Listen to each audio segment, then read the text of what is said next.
today I wanted to start off with week 2 of our spooky themed Halloween speech activities. This week is a shortened week for me. I think most schools are probably off on Monday. We have a professional day, which we are using for conferences. So we actually have a pushed back day. So we start at 10 o'clock and then we end at 6 o'clock, I believe. So no students tomorrow, but parents will come in to meet with teachers and to discuss progress and all of the things that fall under that category. So like I was talking about in my vlog last week, I am prepping some low-key, quick, shorter activities since I don't have an entire group to push in with my classes, because Mondays are usually my big groups that we do whole storybooks with, and this week we do not have students on Monday. The first activity that I have chosen for us is Even Monsters Need Haircuts. I found this book last year and I came up with a super cute activity to do with my younger kiddos, so my preschool kids small groups, and then also my kindergarten and first graders. This story is a super adorable story all about a little boy whose father is a hairdresser, and then he goes in and cuts all of the monsters' hair, and they see all different types of monsters and all different types of haircuts that you can give. So once we finish reading this book, we have a monster hair activity to go along with it. Essentially what I have are these 3 monster friends. We've got a vampire, I suppose, a little zombie, and then I guess kind of a mummy. And I have just a bunch of different scraps of fabric and pom-poms and different types of things. And what I actually have the students do is design their own hairstyle for their monsters. So they can cut them out and kind of just glue all of the different things onto their monster. And they get to get really creative with the different colors of yarn and things like that. So we can work on lots of requesting, lots of sentence structure, correct grammar, making wants and needs known. So I love these kind of hands-on activities, and I'm very excited to hang these up around my room this year. And kind of just, I think I'm going to hang them from the ceiling or put them on the closet where I have the apples. So super excited, love this storybook. It's a fun craft that all of my kids really kind of get into. So I am pumped to see what they do with all of the different types of yarn and whatnot that I have available. The next thing that I have for my younger articulation kiddos this week is we are going to be making a mummy, and this is actually a demo that I have from last year.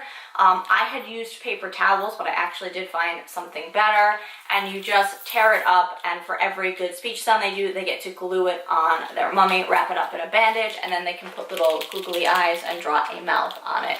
And these look super adorable. What I have is just this cardstock mummy person cutout. It's from Pocket of Preschool. I will leave the link down below. You can download this. I find it easiest to have the children glue it on and then to cut out the mummy rather than try to make it as even as possible. You can do it however which way you would like. But I did print this on cardstock this year because last year I did it on computer paper and it was a little bit flimsy, so the cardstock hopefully will hold up a little bit better. Just a tip if you would like to do this activity. I kind of want to hang these guys from the ceiling instead of the monsters, but I don't know. We're going to have like a decked out creepy room and I am living for it. Very pumped to see exactly how our little mummies turn out and what we can do with them. I think the kids are going to love this. When I told them about it last week, they were like thrilled to be able to do this. Next week they actually wanted to do it on Thursday, but I told them that they had to wait. They did not have all the supplies. And this is what I'm going to be using instead of the paper towel this year. That was just the 1-ply from like Target, I think. But this is that crepe paper that I use for literally everything. It's 97 cents at Walmart and you get like an entire roll that lasts forever. I think actually I bought 3 of these. So I am good on white crepe paper for like the next million years. But hopefully this looks just as cool as the paper towel and they still look very mummy-esque. Last but not least, with my older Arctic kiddos, this is probably one of my favorite activities. I think I say that about everything, but I was really excited to do this last year and it went over pretty well, and I have extremely high hopes for this year because I think the kids can handle it.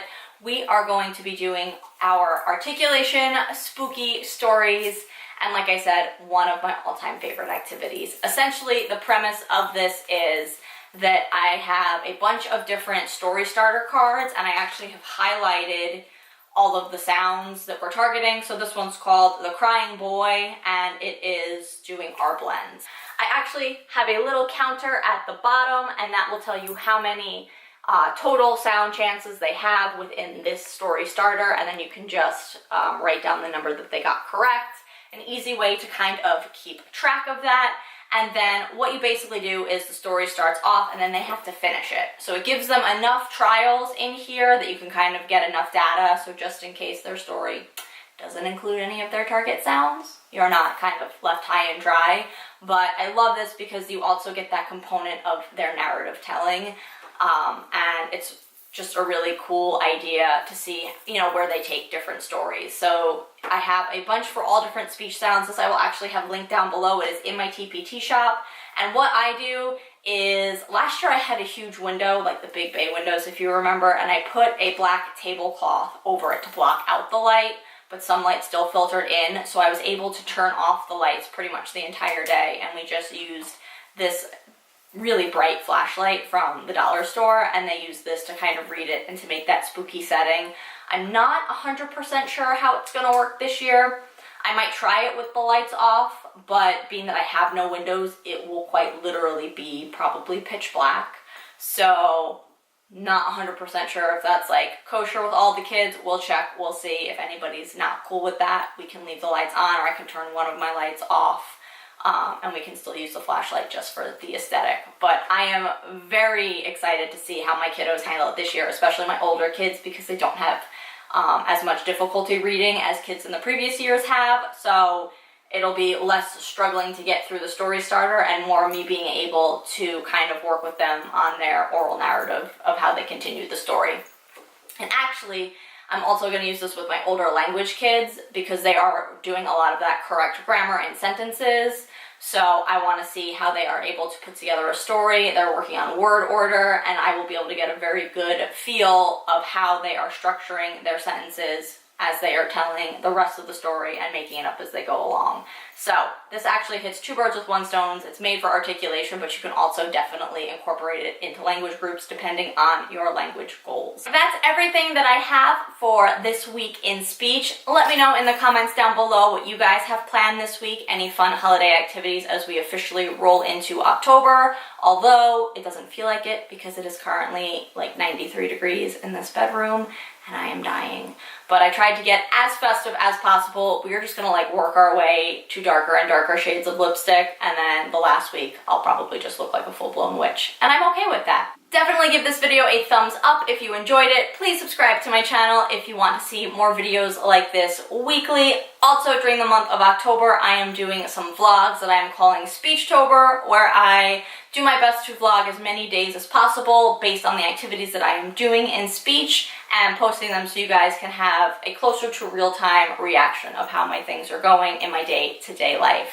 But with that being said, I am going to get out of here because I am going to melt like the actual Wicked Witch of the West, and I will see you guys next time. Bye!